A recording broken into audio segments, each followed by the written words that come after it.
it's Christine with another 1-minute book recommendation, and today I want to talk about the book Dying, a Memoir, written by Corey Taylor, published in 2017. So this book is obviously about the author who, at the age of 60, is dying of melanoma-related brain cancer. Her cancer is no longer treatable.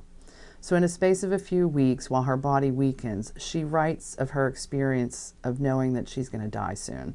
The book is well written, but for me, it's not a memoir of dying. It's more of an autobiography, something like what you would leave for your family to read after you were gone.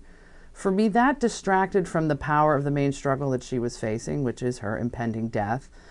There was a small and very powerful amount of the book that's dedicated to what it's like to be dealing with your rapidly approaching death, and especially her tango of feelings, like the feeling of vulnerability and also strength, courage, humility, and then finally anger and acceptance. But what I found most powerful in this book was her eloquent plea for a more humane approach to death in America, and her desire to be able to choose the circumstances of her own death.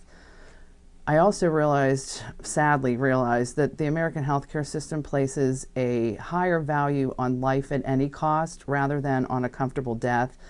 And suicide, as Taylor points out, still has a stigma attached, and it was an option that she chose not to exercise.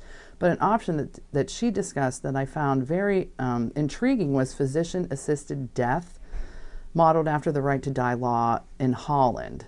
The book is a very quick read. It raises some very thought-provoking questions. But if you're looking for deep insight into the dying process itself, this is not the book for you. But if you're interested in learning more about the Right to Die movement, you can visit deathwithdignity.org. Still worthy of a read. It's a very fast read. So come on in and take out a copy of Dying, a Memoir.